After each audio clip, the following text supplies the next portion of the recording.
John Cena claims he will ruin wrestling, which begs the question, will Cody Rhodes save wrestling? I suppose we can also say the reason John Cena wants to ruin wrestling is he wants to be the last real world champion. He wants everyone else to basically fight for a toy championship after he's gone with the real one. After Cena was offended that we all didn't like that Spinner Championship, which begs the question, could a Spinner Championship be coming back to WWE as well? We're on the road to WrestleMania, ladies and gentlemen. The road to WrestleMania 41, in fact. John Cena, Cody Rhodes is going to be the main event. What will be the main event of night one? That could be a question that could be popping up in this video. It's your video to take control, ladies and gentlemen. Your questions, our answers. Let's dive in. NX Steve, welcome to the video. Oh yeah, you're right, buddy. Yes, dude, there's very many conflicting reviews and everything in terms of John Cena, and yeah, it would just be fun to generally talk about it and get your opinion on it, because I have my opinions of it, and it'd just be fun to talk for the next however long about it. Absolutely. Do you know what? We have a ton of questions already, so we're going to dive straight into them. Let's not waste any time. And the first one we're going to dive into is from Jonesy, who asked the question, would have the Cena promo have been great 15 years ago as opposed to now? He's been largely cheered for quite a while. Obviously, we're still getting the let's go Cena, Cena sucks. We're getting that quite a bit in the audiences still, but there is a large resounding boos when John initially comes to ringside. What's been your reaction to the Cena reactions from the crowd? And do you agree that perhaps maybe it would have been better 15 years ago as opposed to now? I mean, in terms of storytelling, probably not, because he wasn't going to retire 15 years ago, but I think they're doing the best possible job they can do to get a heel reaction out of John Cena. And I think that if you can get a crowd legitimately booing for a guy that has for the longest time been adored and loved when he comes back. Every time he's come back over the last few years, the crowd always cheer for him. And what a better way than to book a heel character than to make him go against the fans. Like, it's very rarely we ever get a wrestling character. Like, I'm pretty sure I can't think of anyone whose heel narrative has all been against the fans. Like, most of the time it's always against their opponent.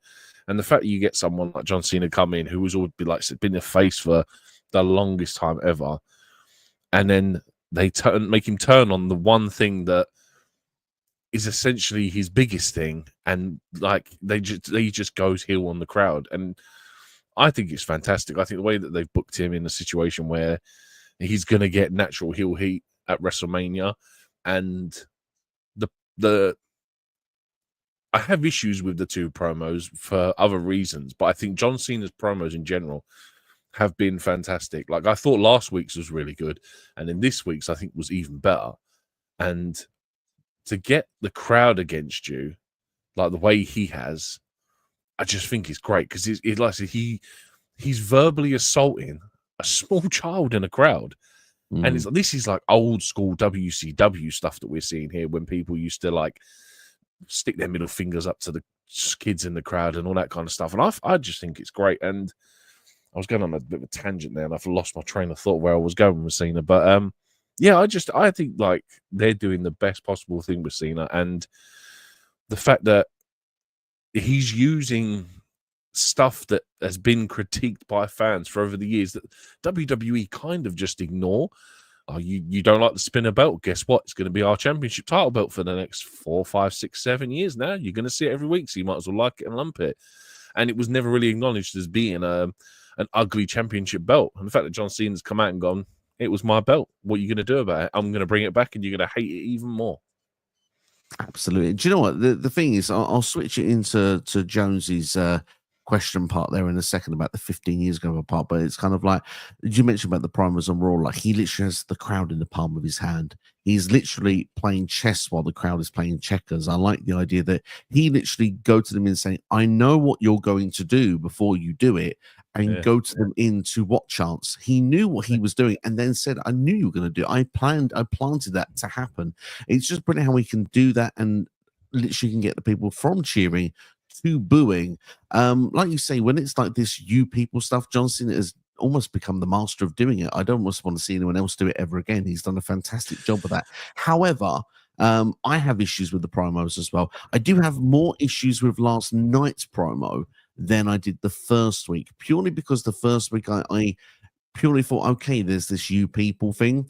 This week was good because of the fact it had structure. I liked the structure. I had motive as well. John's told us this is what I'm going to do. I liked that. It was more rather than a half an hour's portion of Raw. It was all sort of done within 10 minutes here, and I think it came across and delivered better. However, I still feel there was those missing plot holes of like, well, where does The Rock fit into this? Why, is this Rock and Soul connection thing that we expected to see? Did John Cena actually sell out? Because at this point, John's just having to go at the fans, but at the same time, it's week 2. Or maybe it's not week 2 since the Elimination Chamber, but it's week 2 since John Cena returned, and maybe that's the long game of what they want us to find out. I suppose the bigger question is, why is Cody not asking that question rather than John Cena not giving the answers? Because for a heel, naturally, it is for them to hold in the information, and they'll give out what they want to give. It should be for the babyface to probe more, maybe. But to answer the question, would this have been better 15 years ago compared to now? It all depends on the perspective of the way you want to see the character of John Cena, because John Cena 15 years ago was the guy in WWE. There was no one that came close to the top. Babyface Cena turning heel at that point would have arguably been bigger at that point compared to now, on the basis that there was no babyface to step into his place. It's an opportunity for someone to step up. I'm sure some people will be screaming Randy Orton at this screen, but you know what I mean. It's not the same, in my personal opinion. Like, I think when you look at today, you've got Cody Rhodes, who arguably is the face of the company. We said this last week when we did the Q&A, the fact that he's been fed Roman Reigns, The Rock, and now John Cena. I mean, the idea now that Cody has to save wrestling, how much more babyface and face of the company can you get at this point? But when it comes to today's John Cena, why it works better today, if John Cena had done that promo 15 years ago, he was only the top babyface for what, maybe 7 years, I want to say, at that point, maybe 8 at a push. He'd probably been in the business for maybe 10. Now he's been in the business for 25 years. He's been top of the game for 20 years. And it's something that it got to a point that we all kind of given up thought on, that John Cena would ever turn heel. It's almost like, it's when you want to, for those that sort of say, oh, I look for my partner, and every time you go out and you keep looking, you don't find them. The second you stop looking, they come to you, and all of a sudden, boom, there you are. They're in your life, and they're there forever. We all wanted that John Cena heel turn, to the point when we gave up. We went, it's the final run, the farewell tour, nostalgia run. It's not going to happen, but let's just see John Cena do the ride. Maybe there'll be some open challenges, a couple of storylines with some dream matches, and that'll be it. Instead, we got the heel turn. My God, we got the heel turn. And so far, in that side of it, it has delivered. I just think that there are some unanswered questions. And once you can connect those dots, then I think we can really get a lot further on into this. But all in all, I do like that we are getting this now, because it's better late than never. I think the biggest point is that it's only been, a month since Chamber? Just over a month. And this is the biggest story at WrestleMania. Yeah. And for John Cena to come in the short period of time, turn heel, do 2 promos, this is main event material. This is main event night 2 stuff. And if you can do that in 5 weeks, bearing in mind that there's stories that are going to be on that WrestleMania card that have been going on 4 months, and honestly, I have no interest in it at this minute, because I'm just not bothered by them. And you can come in that short period of time, hook me in with something like a John Cena heel turn, because again, everyone was like the same thing. It's not going to happen. It's not going to happen. He's been a face for too long. He's the face of the Make-A-Wish and all this kind of stuff. And they do what you're not expecting to do. Man, I'm hooked. I mean, in terms of like the promos, I'm the same as you. It's missing the Rock answers. Like, why aren't we getting answers as to why the Rock is involved? Whether that's something that comes in after WrestleMania. But I think most importantly, what last night's promo did was it made more people think, oh, John Cena could actually win at WrestleMania. I think if you'd have gone after last week's, a lot of people would be like, yeah, Cody's winning still. But the promo last night, I've seen all day from other YouTube channels, TikTok influencers, whatever, more and more people are starting to think that John Cena could win this title. And I think that's the most important thing, isn't it? You want to go into a main event at WrestleMania not knowing who's going to win that title. It's the same as Cody or Roman 2 years ago. We all went in thinking that Cody's got this one. And to have him lose, not like there was a small minority of people that were thinking that Roman would retain. But to go into a WrestleMania this year where genuinely I think it's a lot more 50-50 than the people I think expecting, and to sit there and go, John Cena might actually win this. The thing that they're missing for me is like how Punk left Money in the Bank with the title. You're missing that kind of angle. Like Cena's contractually obliged until the end of the year. What's he going to do? Win at WrestleMania, then not appear?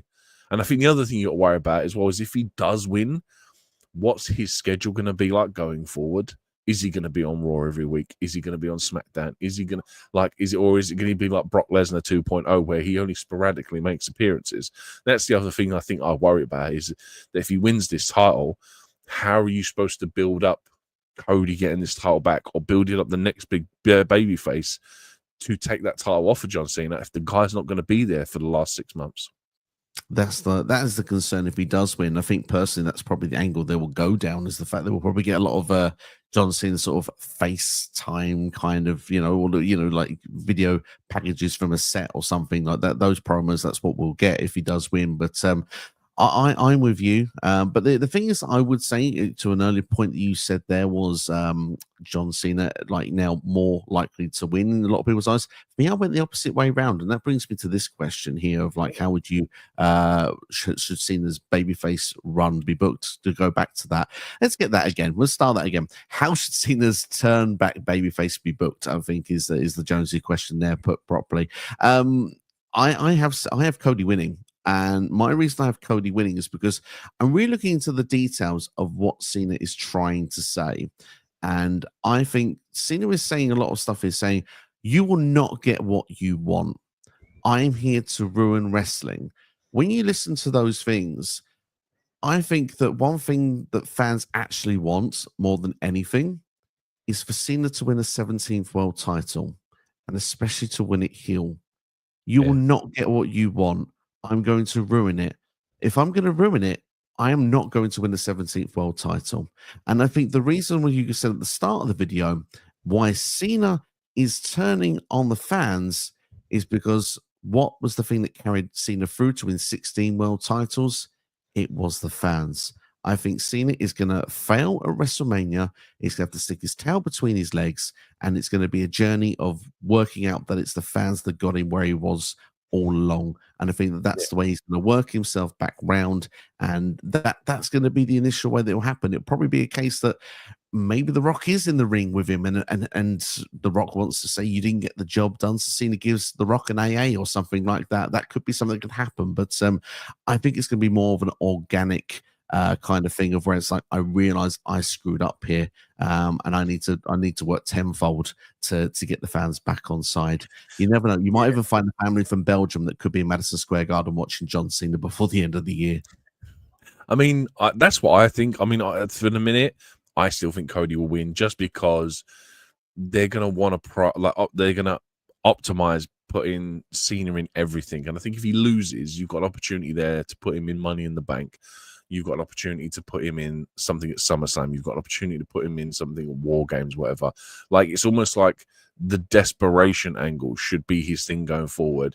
And almost like, I don't know, he had like, for someone who's been in the business 25 years, he needs almost someone like The Undertaker to choke slam him and be like, no, you're going around about this wrong.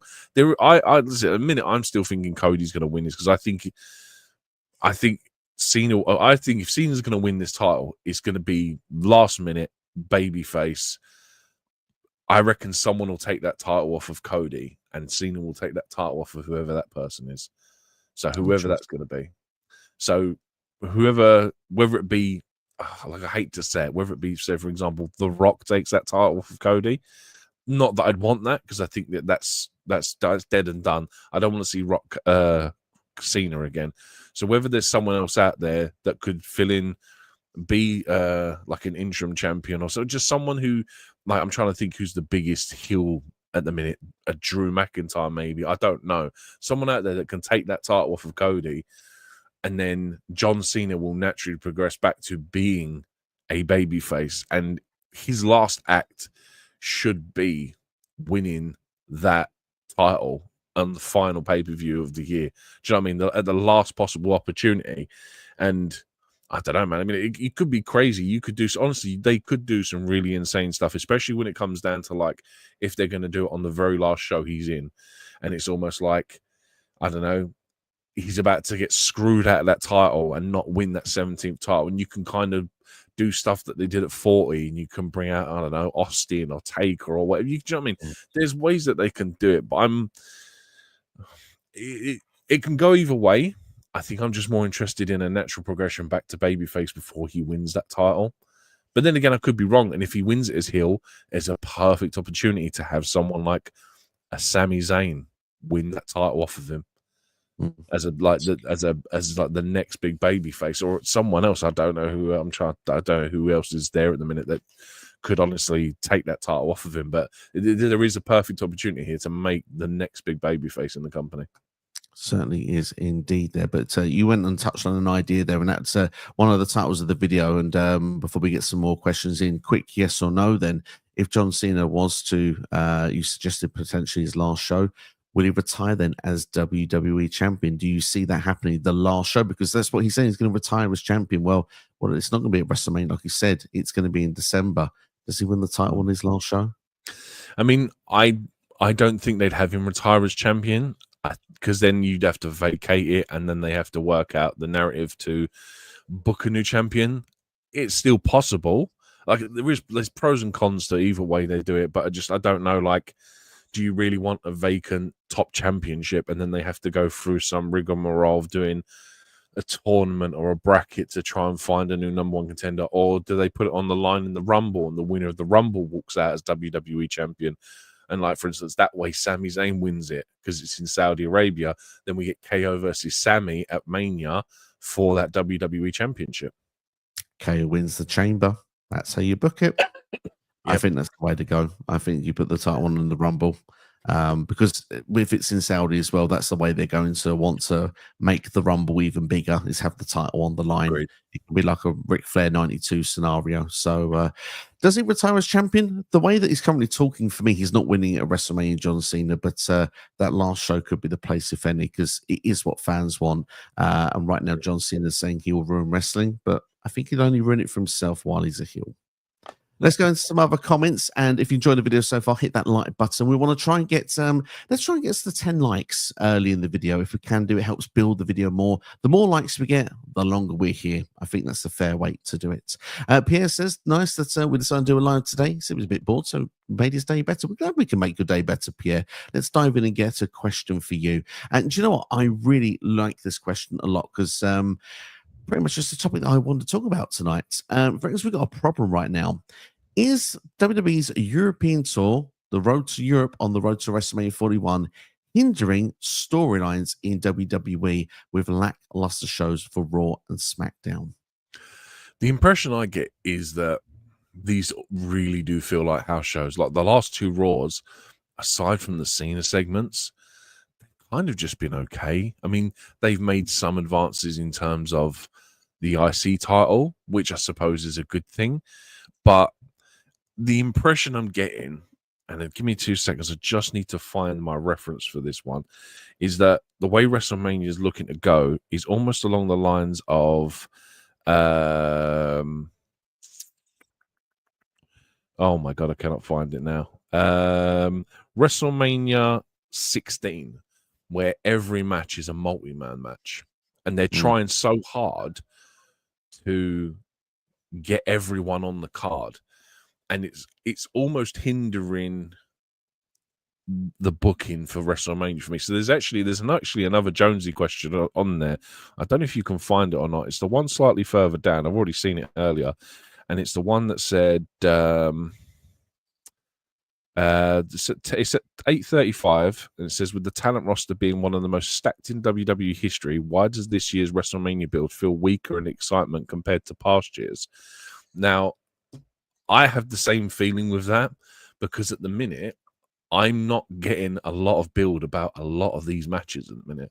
This is like, apart from Cena Cody, I mean, I've told you many times before my feelings on Jay Gunter. I think Gunter is carrying that story, and everything else, I don't feel like everything's got any depth of story at the minute, and it just kind of feels like we're just going to have a WrestleMania for the sake of having a WrestleMania. And how do you, in such a short period of time, because we've got less than 30 days now till WrestleMania, and everything kind of feels rushed in places and a bit like hodgepodge, and you're like, how do you do it? And then, like I said, these last 2 weeks, or the last 2 weeks, in Europe, they just haven't felt anything really. They just felt like normal shows. Like I said, I think for a 3-hour show, especially with Raws, they've done very little to raise the stories or anything with it. Like Drew McIntyre's been too busy in Italy watching an Italy versus Germany game, and I'm like, I don't know, like I'm just missing. There's a couple of matches that I'm looking forward to on the basis of there'll be good matches, but I think this WrestleMania is really lacking stories for me. I think my answer to this one is the European Tour has clearly been a success. If you look at it from business perspective, financial perspective, I think the idea that they can do these shows across the globe is fantastic. However, when you look at them as shows, they're probably the same shows that you would have got if they were in the States or in Canada. I don't see the difference. But the only thing I would say is where I think it can harm the product, and this is potentially me reaching a little bit here, but if you really want to make things personal, how personal can you get when you are traveling from country to country, hotel to hotel? Like, what are we gonna trash the hotel room of Jey Uso? Is that what Gunter's gonna do to make his life hell? There's not really so much there because Jey Uso's not gonna stay in that hotel in about 48 hours from when he probably checked in. So in ways like that, if you go back to, for example, Triple H versus Randy Orton, WrestleMania 25, Triple H actually invaded Randy Orton's home. Stuff like that is very personal, it's very edgy, it's very outside the box. But the thing is, you can't do storylines like that because of the fact you're on a European tour. I suppose you could burn someone's passport. That could be interesting, but I don't know how it's going to work for WWE TV. How are you going to get home? The Russo special for next week. I'm not sure how it works necessarily, but the shows are the shows, and there are some good stuff on these shows. But I would agree that there is some up and down in the booking to WrestleMania this year, and although Triple H wants to play long-term storytelling, I think there has to be points in long-term storytelling where you need to feel like we're getting to the direction. If WrestleMania is not an end zone for a lot of the storylines, then where are we going? Like, you can't have a storyline every time. Like, not every storyline is the bloodline that can play out for 4 or 5 years. You need to have some stories that last for about 6 months, 3 months. It's all about like reading when fans are going to get bored of something. And with certain bits, I don't think there even is some stories in some cases, but it's been a bit lackluster. It's been lackluster, I think, is the way I'm trying to say it, really. But I don't necessarily half see in Europe. That's what I mean. I mean, if you look at the card at the minute, what we've got Punk versus Seth versus Roman. Although I'm really interested to see it because there is a potential to do some really good things in terms of narrative that will follow on from WrestleMania. I think the build's just been meh. Like, you cost me at the Rumble. You cost me. I don't like you. You don't like me. Especially with Punk and Seth. Like, this should have been the year that we got these two main eventing. And I feel that I don't think this match will main event either of the nights. I think that Seth versus Punk is still the idea for next year. That will be one of the main events for next year. And how do you pull this match off? Which is why, again, we've talked about Paul Heyman possibly siding with Seth. I think would be great. And it's a way to extend this story for another year. And I think that's probably the best way they can do it. But just getting to that point, I think getting to WrestleMania is just kind of blur, and it's going to be like everything after is probably going to be really good. Like, for instance, with Jay versus Gunter, I think Jimmy's done more this week in building storyline with Gunter than Jay has done in the 2 months, 3 months. But I think the potential is that if Jay wins that title, going forward afterwards, there is a catalogue of opponents and story and narrative that he can tell being champion if he wins. But it just feels like we've got to get through WrestleMania before we almost like do a hard reset on a lot of things. But like I said, I know what you mean. It's the European Tour is what it is. It's there to make money, even though Raw at the O2 on Monday still isn't sold out. There's still loads of tickets available. And when they're charging £200 for God tier seats, I can see why it hasn't sold out. Absolutely. There will be time, though, for that to sell out, unfortunately. So they probably will do by the time of showtime. But yeah, ticket prices are a bit high at the moment. But I think that's going everywhere at this present moment. But Leo's in the house. I'll be doing well kicking it with Leo. Says how things played out last night with the Women's Intercontinental Championship. I think it'll be Liv versus Lara, or a triple threat match with Bayley, or a multi-woman ladder match. Got quite a few ideas there for the Women's IC title there. If they do that for the direction for Liv at Mania, she should become a double champion. Or do you think it'd be something bigger on the card at WrestleMania? And what should it be? I'm going to say that I don't think that the Women's Intercontinental Championship will be defended at WrestleMania. The way I looked at this last night, yeah, I think it's the tag titles. And I think that it currently starts a build of Liv and Raquel versus Lyra and Bayley. Yeah, that's exactly the impression I got. And very strange that Bayley would be the one. I would have thought maybe, like, I don't know. I thought Bayley was all tied up with Roxanne Perez, even though we've kind of had nothing on that on NXT for the last couple of weeks. I thought that would have been her direction for WrestleMania. So I don't know. But yeah, the impression I got, it was all about tag team titles. And I think that's the right thing to do. I don't want Liv stepping out of the main event scene already and having to transition down to Intercontinental United States level, championship level. I think she's still a main eventer, and I think there's time before we do that. So yeah, I think it's all about the tag team titles, and I think that the idea is again to get WrestleMania 16. As many people on the card, it's probably going to be a multi-team match. I wouldn't be surprised if that is the case. Throw in Nia and Candace, you might get Chelsea and Piper or Alba in there. You never know. There's ways now of getting some tag teams on the WrestleMania card, it feels, at this point. Perhaps even Alexa and Nikki, although we'll talk more about the White Six in a bit. PS actually looking forward to NXT tonight, hoping that Stephanie Vaca will lose at least one of the titles tonight. But says that it more likely be the Women's North American Championship to Fallon Henley. That seems to be the risk to me. I believe Jada Parker's the first opponent. I believe that the second opponent will be Fallon Henley at the end of the night. So if you can imagine that Vaca just about overcomes Jada Parker, does she keep the North American Championship, or does she lose to Fallon Henley? Stephanie Vaca keeps both titles. I can't see her losing either of them. I think that this is an opportunity to build Stephanie Vaca. I think she's like hopefully we can talk about the Slammies a bit later on. I don't understand why Stephanie Vaca is not being treated as a bigger deal, and I can't see her being a double champ for all of a week. We've seen multiple times that the men have been double champion, and we've had North American NXT champions before. Keith Lee, I'm sure Johnny Gargano wasn't maybe at one point, but I can't see her losing a championship in her first week. No, I don't see it the first week, but if she keeps doing this, I remember Rob Van Dam doing it back in the day, actually, continuously defending championships. I think he was the WWE and ECW champion at the same time, and then he ended up losing both at a very quick succession. Something like that I can see happening to Stephanie Vaca here, but perhaps with the North American title, not with the women's title. But be interesting what happens. The earliest. I agree. I think Standard Liv will be the earliest, if so. Josie asks, how will you bring Finn Balor back to being credible? He's only won 2 singles matches since September 2023. Winning a Continental Championship would probably be something that would help that very quickly. But yeah, I think Balor needs away from the Judgment Day from this point. I'd even say he possibly needs to move to SmackDown, or needs the rest of Judgment Day to move to SmackDown. Yeah, I think from what has come out today, I think the idea for the IC title at Mania is Penta versus Braun versus Finn versus Dom. By the way, I'm backing Dom in that all the way, all day long. I'm picking Dominic Mysterio, but I think that's the opportunity there to then split Finn away from the Judgment Day and get Finn. Like the idea I hear is they want to put Finn and AJ together as a tag team, and I'm like, yes, please God, do that.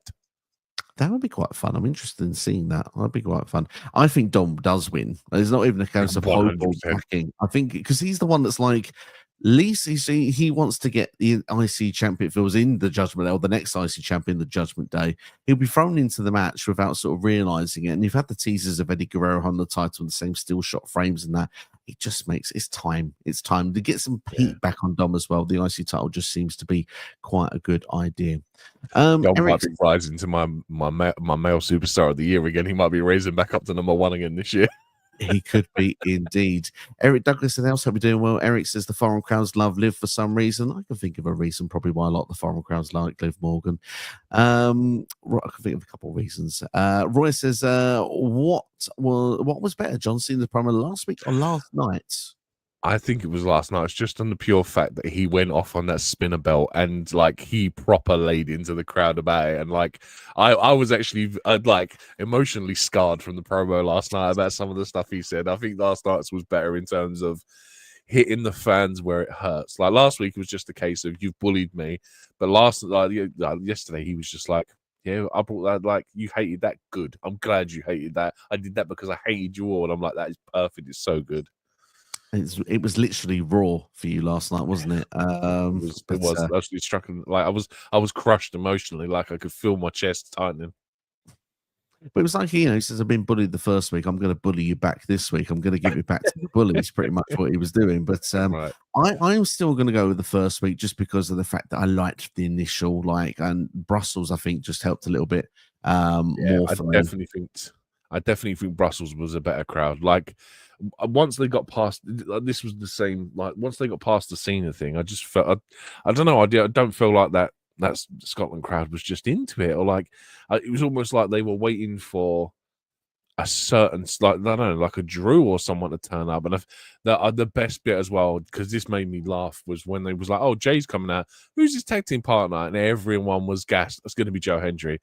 It's never going to be Joe Hendry because he will get a bigger cheer than Jay, and you can't be booking your second biggest baby face in the company and having someone else come out and getting a bigger cheer than him.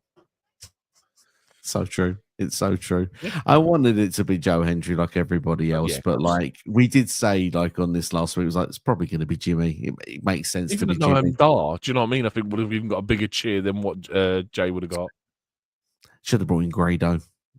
Just gonna leave it there.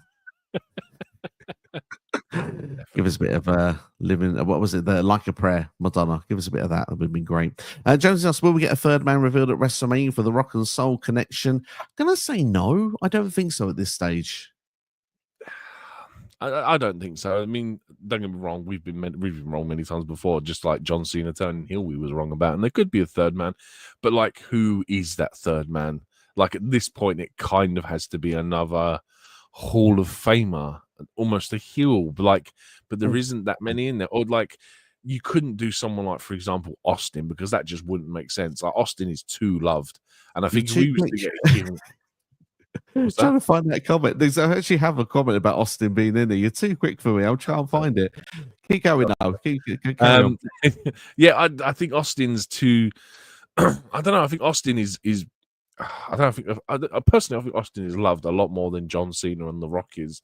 And I think if we got a heel Austin at this stage, I don't know. I'd almost feel like it's a bit overkill. So I think if you're going to introduce a third man, it has to be someone you want to be the next top heel in the company. So, for example, a Drew McIntyre or someone like that. I can't find the comment, Jonesy, if you're watching. It's there somewhere, but where there's so many, I can't get through that quickly. But you've had it answered anyway. It's a no to Austin from NXT. It would be a no for me as well, just purely because of I like the idea of a generational thing. I like the idea of like The Rock was like Attitude Era, John Cena was Ruthless Aggression. I'd like someone of the PG era or today's era, whatever you want to call today's era. I'd like that to be Cody. Obviously, would be the best, the most shocking one to do, but obviously, it's not going to be as he's the opponent. Obviously, we've talked about Jay doing it before, which Jones had speculated. Great for the shock value, but think about the merch, think about the yeet. It's just, I don't think it works for WWE in a business sense right now. Drew would be my guy. I think he makes the most sense. Or a Logan Paul. Logan Paul even said he would happily sell his soul for a position like that. Yeah, I think we said months ago that Logan Paul would be kind of perfect for this role. That if you want a guy to be like, he is destined to win a WWE Championship regardless.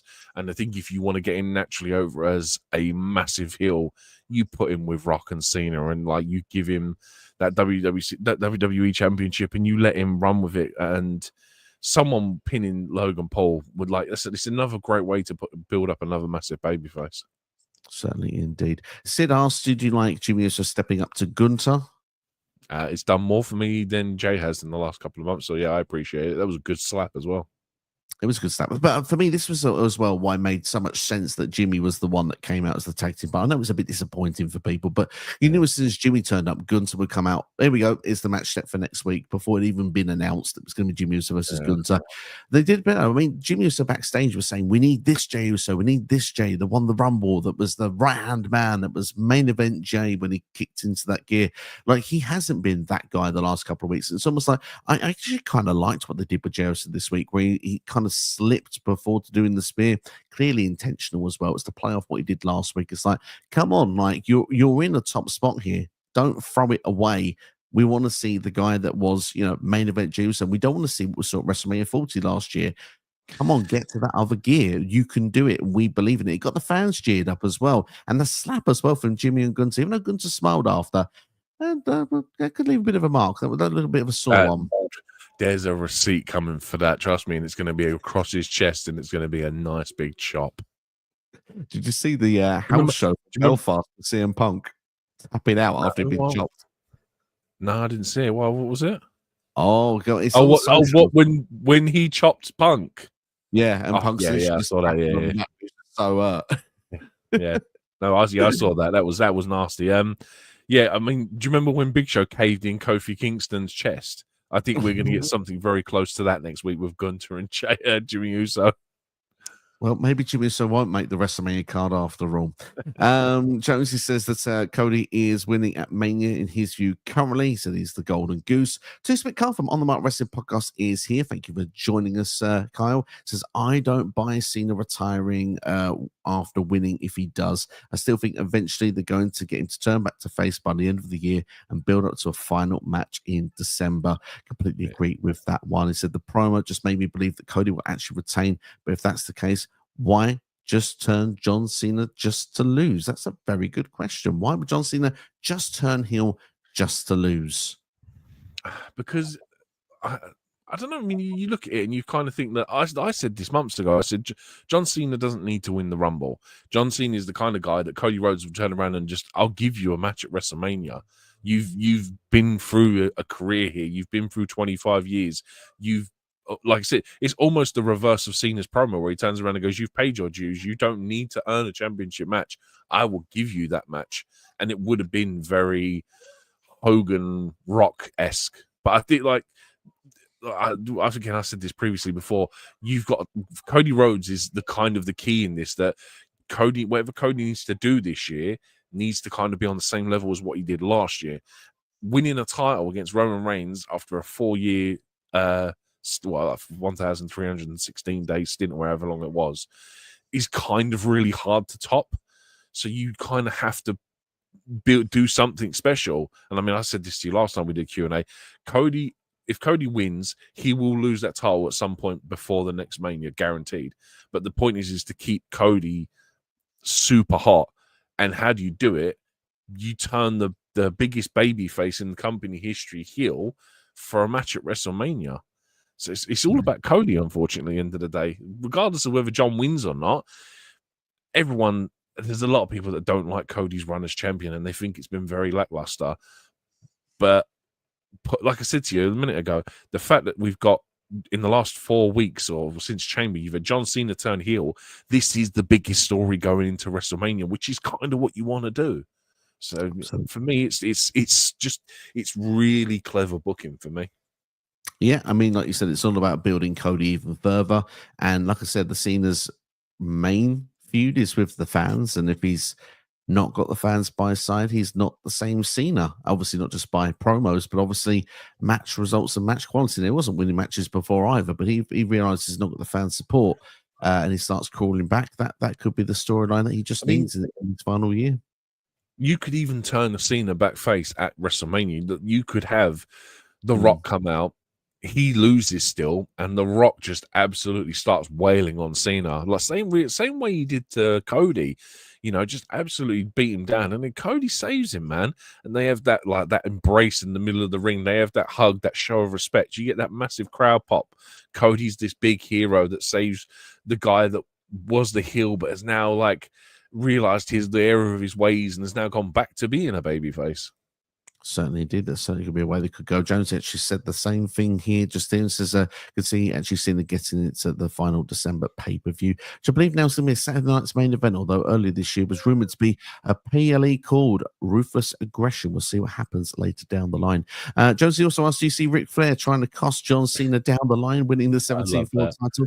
I would love to see it personally. It would be so funny, but I think people would rip on it with something rotten. It would be meme central, but I'm down for it. I'm down for it. There's history as well with Flair and Rhodes, so yeah, I'm all good for that. Mr. Sims UK, thank you for joining us. Chad Gable trying to make the fans believe he's not American made. We all know he is. He certainly is American made. But my question for you, we know he's American made. He's in the group American made with the Creed brothers. There's no argument with that one, with Ivy Nile as well. However, there is someone. Is he large coffee? Sorry? Is he large coffee? His name is Grande Americano. His name is large coffee. I mean, that is literally the case. But I mean, for me, I wanted to talk about this character because he does resemble this guy called Chad Gable, and you've said to me categorically it's not Chad Gable. We got a gracias this week, which I absolutely loved on Raw, by the way. He's suplexing, fantastic in-ring work, winning with an ankle lock as well, overcoming the luchador that is Dragon Lee. Are you telling me that there's no chance that is Chad Gable? We saw a promo video before that showed the heritage and the lineage of El Grande Americano, that showed that this guy has been tearing it up on the Gulf of America for the longest possible time ever. It shows that he's loved throughout, and the fact that you've never seen the pair of them standing together in a room until otherwise, you're never going to disprove it, man. El Grande Americano, the best luchador in pro wrestling at the minute. Chad Gable needs to take lessons from that guy. You are the 2025 Mike Tenay, who knows all about the luchadors. I mean, it's hard to argue with that. But apparently, Michael Cole did Google El Grande Americano and couldn't find anything on him. Is there anything you know about that? Because have you seen him previously? Being a big cruiserweight fan? Do you know what the problem is? Half the time when you're in stadiums and stuff, you can never get mobile reception. Maybe if he tries it later when he gets home or something, he'll have a better chance. Maybe. Do you know what, they need to get something on Netflix just to get his, a bit of his backstory, Hey, we saw the video package. We saw those definitely not AI generated photos that looked super fantastic, and you could see the classic ringwear that he's developed over here. There was a photo of him as a small child walking in the streets. Do you know what I mean? In his luchador mask, tearing it up. Do you know what I mean? Building his craft, getting to where he is now, man. It was really, really good. And now, if I may just play devil's advocate, I know it's not Chad. You've told me it's not Chad Gable. It's not Chad Gable. It really isn't. But if we want to just believe for a second that it could be Chad Gable that's had us all fooled for this whole time, that it's actually someone else was under the mask that was arrested when he was having the interview, and it really is him when he's wrestling. If we just can just do that for a second and just then admire how great Chad Gable is, to go back into the comedy role once again in his career and actually have this luchador mask on and portray comedy in a way where fans can laugh, but then when the bell rings, is an absolute machine in the ring. He is truly like a prime Kurt Angle and unbelievable at his craft. Who's not to say that this is Kurt Angle? There is that possible thing. Kurt Angle, former Olympian, gold medalist. Where do you think Chad Gable would have learned all these skills from? He had to go and find this luchador wrestler to teach him the ways. Kurt Angle could be El Grande Americano. He could be large coffee. If by some chance Chad Gable has pulled the wool over his eyes, which I very much doubt, it would possibly be the greatest act I've ever seen. Forget Tony Storm. Chad Gable would be L number one for me. Number one, I like that. Numero uno. would be Mr. Gable. We would be saying a thank you and a gracias if it is the performance of a lifetime. It certainly would have a Hollywood ending. Speaking of an ending, will he have a WrestleMania one-on-one match, this El Grande Americano against Rey Mysterio? I mean, look, these two legends of lucha wrestling. Do you know what I mean? We've fantasized for years about doing hair versus mask, Dom versus Ray. If Dom's going to be fighting for that IC title, who else then better to retire Rey Mysterio than El Grande Americano? I really thought for a second that you were going to say we've been talking about the dream match for years of El Gargano against Rey Mysterio. It's a match that I wanted this week on Raw. Look, the best secrets in wrestling are always hidden, man. And like, this guy has just quietly plied his trade throughout America, Mexico, around the world, just tearing it up by storm. He's almost like a ninja at pro wrestling. Do you know what I mean? And now it's time for El Grande Americano to shine, to take his moment, to take the stage of WrestleMania 41 and to retire Rey Mysterio. I'm here for it. Give me what I want, in the words of Dave Bautista. Ray said, I was so happy Raw and SmackDown was on at 7 and 8 p.m. instead of 1 a.m. It certainly is better having on that time slot. I will agree with that, although work wasn't too kind to me with the hours. I couldn't watch Raw live last night. So, but still, it is amazing to see that it is on for people in Europe at a deep, reasonable time. Matthew in house says, we heard the news of Mariah May. No is the answer to that one. Have you seen any news of Mariah May? I am just currently Googling it now. We're doing a quick Twitter search to see what comes up. Mariah May's deal is apparently set to expire with AEW early this summer. So Mariah May is set to be a free agent. Apparently so. It says here, per Fightful, Mariah May's contract deal with All Elite Wrestling is set to expire early this summer. So she's going to be a big free agent. I tell you, the AEW have not signed her down to a longer deal. That is a huge mistake because they've actually really built her up really, really well. She's one of the few women that's come in and taken. I know she's faced Toni Storm, but she's taken the division by storm, literally, and been a former champion for months as well. It could be someone else's gain if AEW does not sign her down.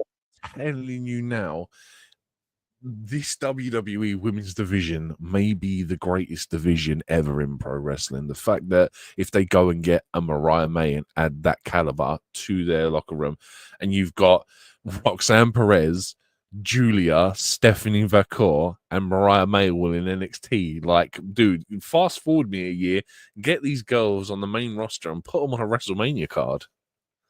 Would love to see it. Honestly, I think that would be epic to do. So give us that. I mean, like you said, at the moment, the division right now is so stacked from top to bottom. So I'm excited to see. Yeah. I mean, the future's bright. The future's now as well. The division we have now and what's coming along with NXT as well. It's a very exciting time when women's wrestling in WWE right now. And Jesus, if Mariah May became available, it just gets even stronger.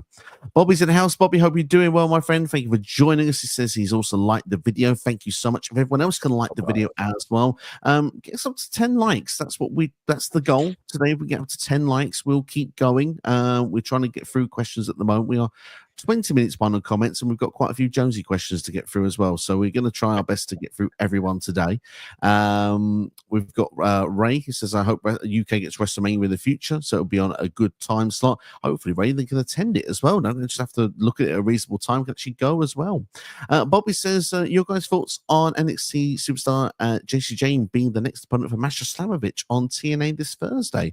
We'll give our thoughts on that one. JC Jane going for the TNA Knockouts Championship. Do you reckon she stands a chance? Long time owing for JC Jane. Like, she always feels like since she lost those NXT tag team titles, she's kind of just like sort of filtered about. And hopefully this is now a stepping stone for her to be pushed more as a main event star. Like maybe, I don't know, somewhere along the line she gets an opportunity against Stephanie Vacour for a title. But this is just cannon fodder for Masha Slamovich at the minute, and which is the right thing to do. It's a great way to, again, obviously build Masha Slamovich up and get JC Jane some opportunities at, do you know what I mean, title shots and stuff like that. Try and develop her character a bit more. Try and find something for her to bring over and back to NXT to try and then push on for titles in NXT. 100% agree with that. There's not much more I can add to it, in fact. But JC Jane, obviously, like you say, has been sort of in the background of the group of Fatal Influence a little bit as of late. So the fact that she can be almost like the standout going for a championship, like you say, it's a lot of benefit for her. Masha Slamovich to retain, obviously, it was saying it's something for her to gain as well, beating someone from NXT as well with NXT Championship experience also. So yeah, win-win all around. That's certainly a good fit for a match there. It does very well for the TNA bracket as well. Ray says, what was the best European crowd so far? Belgium takes it so far. I think we agree with that. Yeah, definitely. So good indeed. Eric says it's time for Dom to be champion again. Have to agree with that 100%. Roy says that Finn Balor hasn't won a singles match on PLE since Extreme Rules 2022, which sadly, time must be flying by in life because that's 2.5 years ago. It feels like yesterday. Yeah, definitely, man. It's like, dude, big advocate for Finn Balor. Still waiting for him to be world champion again because obviously he didn't get his fair run the first time around. Absolutely. Roy here says that TNA sent an email saying multiple backstage personnel has been fired from the company, including Gail Kim, Ariel Shanana, I probably butchered that, Rob Kilgman, and Michael Shuchenko. No wonder got rid of them. We can't say their names apart from Gail Kim. Yeah, it's sad to see people lose their jobs, unfortunately. Yeah, I wish them all the very best moving forward. Hope that they land on their feet and they get different new opportunities. Gail Kim surprised me of that, and Erica said this has been sourced as well by WrestleOps as well, as the source of bringing this out. So it's probably been on X probably and on Instagram as well. I presume they're all like backstage, like producers and stuff like that, which is, I mean, it's expected. I think I still think there's more to the TNA WWE thing. I think they're going to buy a TNA at some point, and I think they're almost like doing the damage now and just like starting the work early, getting rid of some of the unnecessary people there. You could easily get NXT to come and use some of their producers to produce TNA. Absolutely, yeah. I mean, the thing is, Gail Kim for me, I think could end up somewhere else doing producing. Well, wouldn't be surprised for her actually be involved with WWE at some point. For a Raw SmackDown, she'd be vital for a women's division right now. She could be great with her input. So, yeah. Definitely. That's my takeaway. Booking like a mark in the house. Hope you're well. Good to see you guys. It's been a while. It says, has WrestleMania gotten too big? We already have NXT Stand and Deliver and Hall of Fame during the week. Now we've added WrestleMania After Dark and the roast of WrestleMania. Is it too much? Now, I will throw an analogy out there. Everyone loves pizza, right? We love a bit of pizza. You go to New York, you buy a slice. If you're somewhere that's not in New York, you buy like a medium-sized pizza. Like when you buy yourself, I want so much pizza, I'm gonna buy the family pizza. And even though like you don't want to share it with the family, you can have it yourself, and then you get 3 slices and you go, 2 slices too many. It's too many. I'm full. I need to put that in the fridge. I need that for another day. Is that the case here with WrestleMania? Has it gotten too big? What is WrestleMania After Dark? I haven't actually heard that one. I know about the roast of WrestleMania, which is a very brave thing to do, to have a very controversial comedian come on and talk about the roast of WrestleMania when there is some things in their history that maybe they don't want brought up. So maybe there's do not mention X, Y, and Z with that one. But what is WrestleMania After Dark? I'm not sure, but that seems like an after party if there was. Is Eddie Thorpe DJing again? Oh, jeez, I hope not.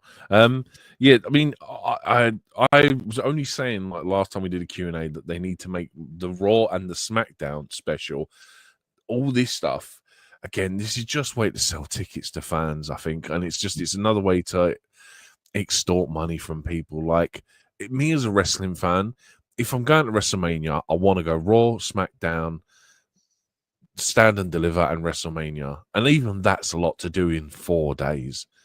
So do you know what I mean? I think, but if you're going to do it once for an experience, sure. But even if I couldn't, even if I'd still want to do Stand and Deliver and WrestleMania, but you start doing all these other little bits, and it just feels like so much. And there's only so much time in the day, and it's like, do you know what I think this does as well? They're trying to keep wrestling fans busy and away from independent shows that were also running in Vegas at that time. If you offer them something like the roast of WrestleMania, they're like, oh, well, I could go to that indie show, but I really want to see what this roast of WrestleMania is going to be like. And I think it's their way of almost like taking over the city on the weekend and just making sure that their fans are doing everything and nowhere else is getting a slice of the pie. If that's the case, and that would actually make a lot of sense. It does show WWE trying to dominate the market. I would not be surprised if those last two ideas are a one and done. I do think it could be a bit too big. It could be a bit too much. Like you said, I would be all about, if I got to do the experience, I'd be Stand and Deliver, WrestleMania, Raw, and SmackDown.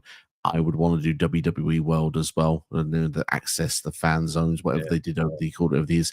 That would be my flavor. But let's wait and see. So it says here, sorry, just say it says here, WrestleMania After Dark. Just says here it's like a launch party. It's got a welcome dinner between 8 and 10:30. Then there's a party from 10:30 till 4 a.m. Appearances from Bianca Belair, Charlotte Flair, Rey Mysterio. Performances from Valentino Khan and DJ Erie. A welcome dinner by Komodo. I don't, like, it just all seems like, I don't know. It's something else to charge $50 for, apparently. Yeah, there's this. I don't know. It seems like they're doing it multiple times over the weekend with different superstars appearing at it. I think it's an excuse to keep people busy, even by the looks of it. Certainly seems to be indeed. Not sure I'd be saying that I would be so invested in, if I'll be brutally honest. One or two more questions, and then we should get a Jonesy question, because it's been a while since we got one of the Jonesy ones from the top in, so we should do that. Bobby says, who would you guys like to see Rey Fenix's first opponent be when he debuts in WWE? It's a very good question. Expected on the SmackDown roster. Who takes your flavor? I mean, maybe a Santos Escobar could work, or an Andrade. Santos Escobar sounds like the one. I think Santos could work as well, especially you need to give him someone that complements his wrestling style. So a Santos is kind of perfect for him. They've got a lot of history in Lucha Underground as well, so I think that could work quite nicely indeed. Calvin says, have you heard what Bill Apter said about Austin Theory, and what do you think about Theory's future in WWE? That carries on from Calvin saying, do you think Triple H may be burying Theory because of the fact he was pushed by Vince? I have something I would like to say about this, purely because I don't even know what Bill Apter said about Austin Theory, but what I would say is that Austin Theory has come under a lot of, let's say, spotlight in the last 7 days, mainly because of the fact he lost in about 30 seconds to Jey Uso.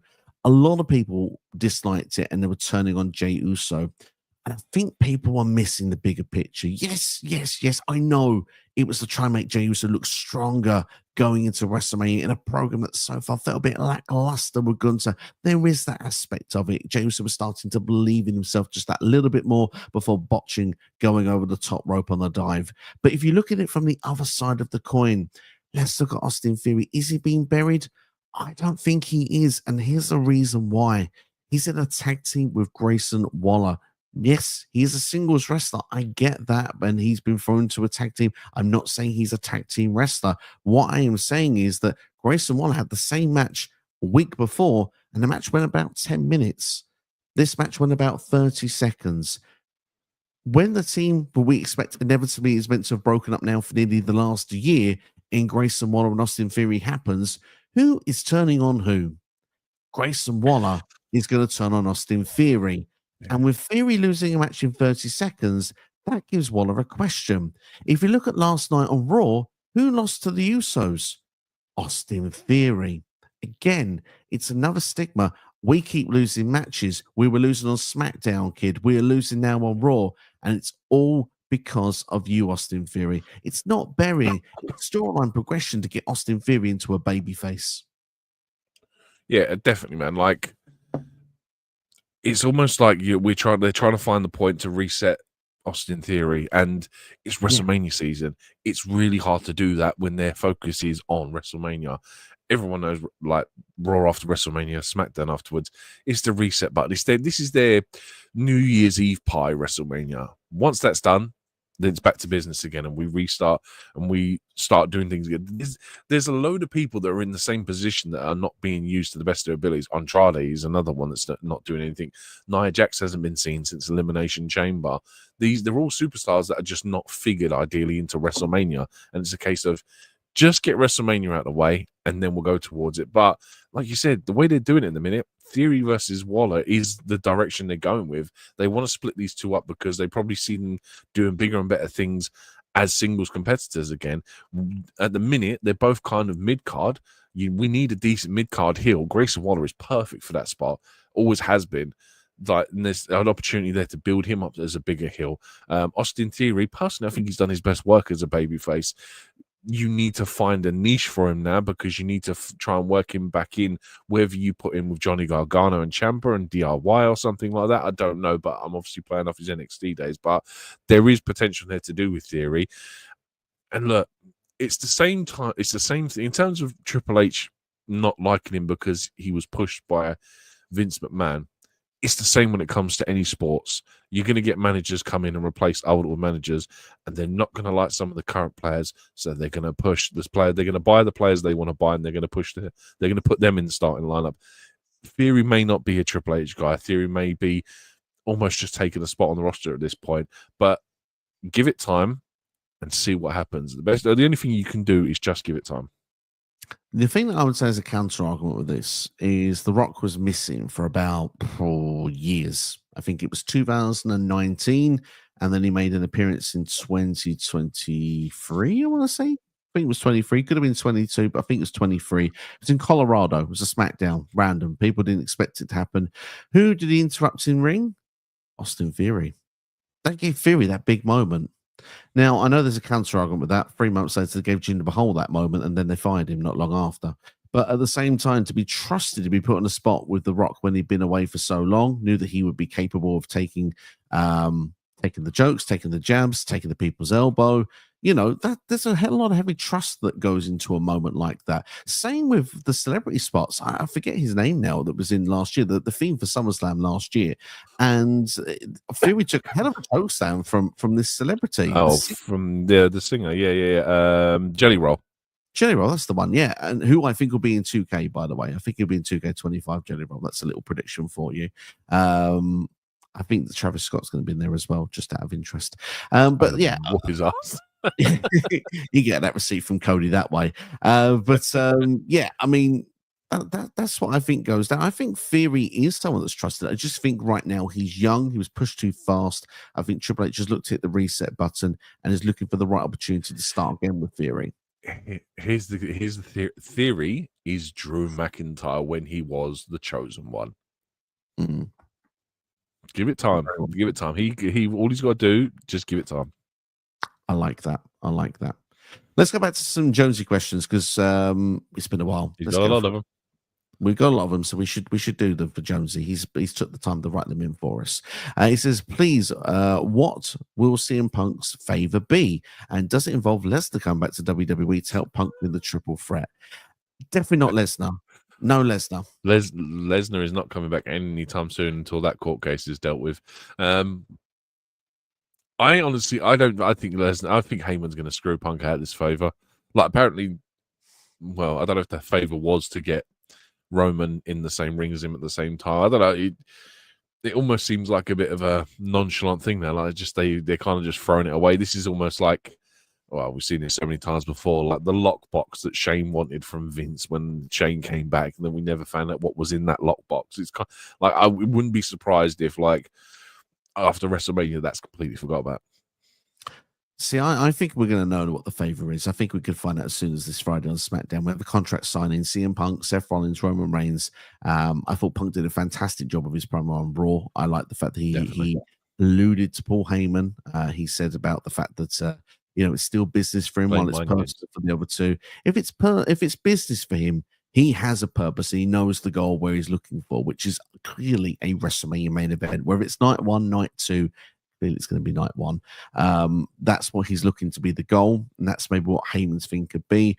What could be more fun if Heyman was to screw him out or something is if he wins the night 1 main event, maybe it's inserted into the night 2 main event. Maybe could be the case, and it makes a triple threat, and that's where Heyman actually costs Punk that, and it ends up being Seth that wins the match and they align. That would be freaking awesome. Yeah, I mean, if CM Punk gets his WrestleMania stuff this year, I'm not going to complain either, because I think Punk deserves it. But I think that the favor is WrestleMania main event. He'll get CM Punk there by hook or by crook. And I think Roman Reigns and Seth are the two key components that make that triple threat match WrestleMania main event worthy. Paul Heyman at this point is kind of like Jose Mourinho. I mean, he's managed all the best talent, and it's kind of like Seth Rollins is just the next one in line to be managed by Paul Heyman. Like, Paul Heyman You know, he's already in the Hall of Fame, but he should go in like multiple times for the sheer genius he has of being the white. Like the best part is finding out what his monarch's going to be, because he was. Do you know what I mean? He was CM Punk's guy. He was He was the wise man. So what's he going to be to Seth Rollins? His fashion advocate? Maybe, who knows? Who knows? Who knows? Which Paul Heyman guy would you have classed as the Tottenham? Because there clearly had to be someone that didn't win a trophy or a title. McGillicuddy. He was IC champ. Maybe Cesaro. Tottenham won a League Cup once. There we go. Wish my team could win a League Cup. But then again, we won a European trophy, so we'll take that. We'll take that indeed. And you have a belt on WWEshop.com. We do. Might be sold out as well. Something like that as well. But that's the only title they've had this century, so we'll give them that. Sorry, we're not anti-Tottenham. Well, we are Tottenham people. Sorry if you're a Tottenham person.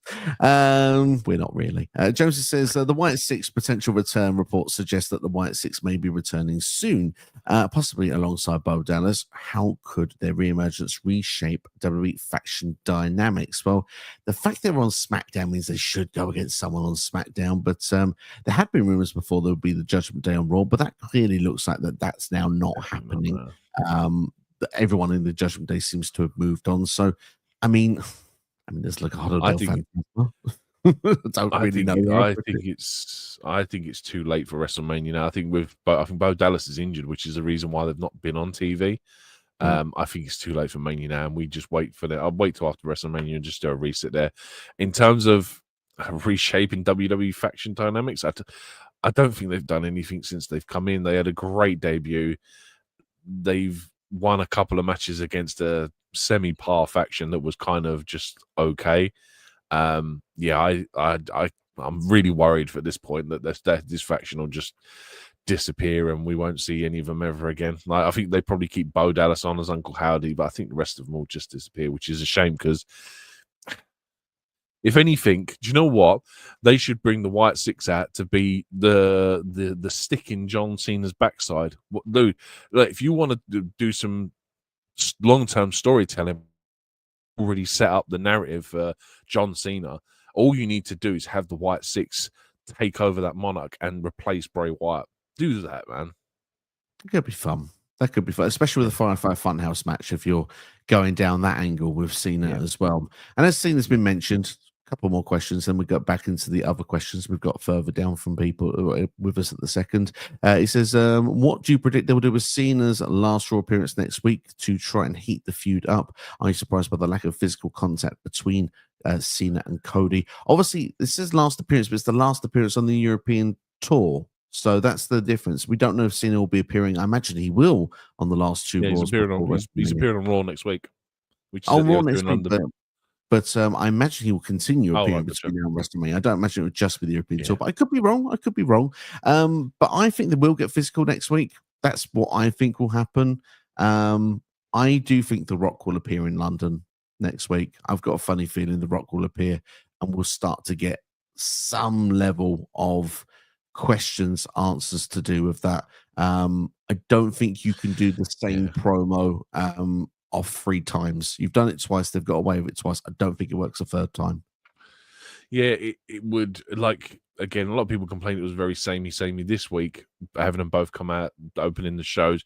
Again, I was very complex to the fact that they did that. Like, normally when you're going to have the biggest talking point on your show open rather than be the closing segment of your show, I just found like there's something that it keeps the viewership engaged and keeps people watching, because I imagine a lot of people probably turned off after they saw that.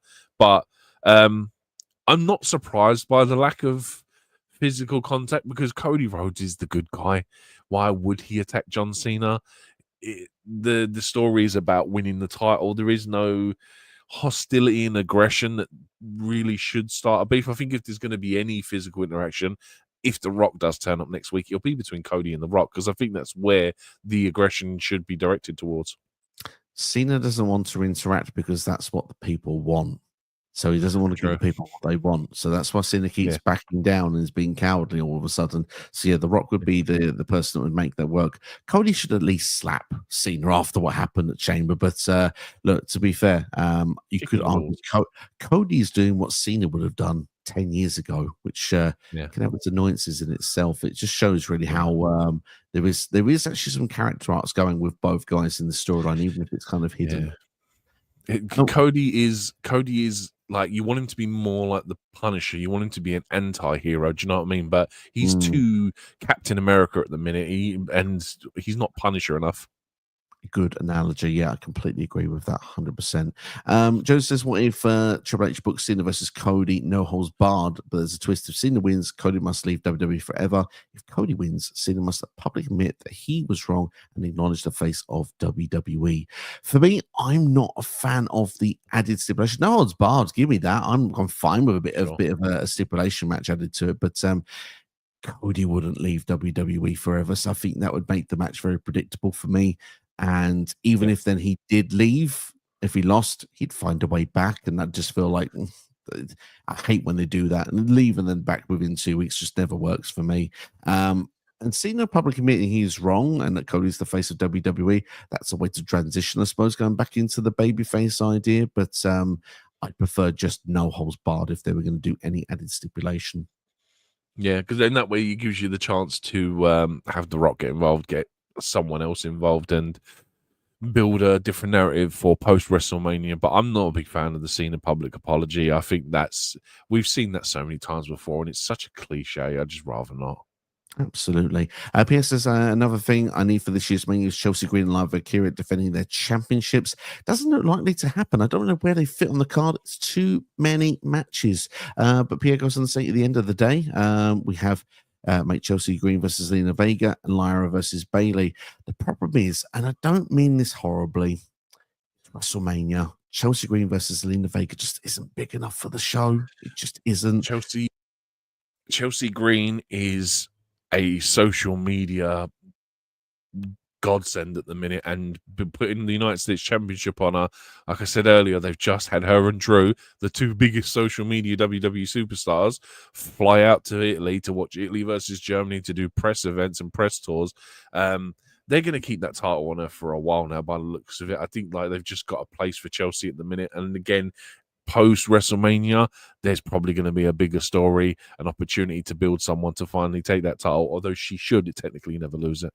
Certainly not. No, she should never lose it. I agree. Again, I think that Bailey and Lyra will be a team. I think Chelsea will actually go for the tag team titles as well if they can find a spot for her in that way, because otherwise I think that she's on the SmackDown before Mania, which again, I think if you have Alba and Niven as a team in that, then you've got an excuse to put Chelsea on the show anyway, because she will be with them. Absolutely. Pierre goes on and says, well, Lyra was popular in Glasgow last night. Of course, Scotland not being too far away from Ireland. Also says that Lyra versus Bailey is a match that Lyra needs to make the reign be taken seriously. Would agree with that. I think that sort of match would really, really help. And thinking Lyra beating Bailey is a type of victory to elevate to another level and the title as well. Lyra versus Becky is probably a bigger title, but that's something you could do. You could set up the Raw after Mania. Absolutely. I mean, Bailey is a big one. Becky is bigger, but if you can't get Becky, Bailey certainly will do.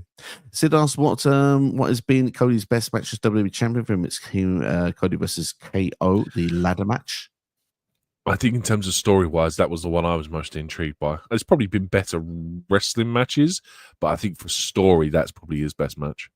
Absolutely. Eric says that, and I agree, by the way, I think it's the best match so far. I can't think of any better off the top of my head, but the KO matches have been the standout for me so far. Eric says, I really hope that these dominant defenses by Masha aren't just for you-know-who to win. Who is that, Eric? I think I know who he means.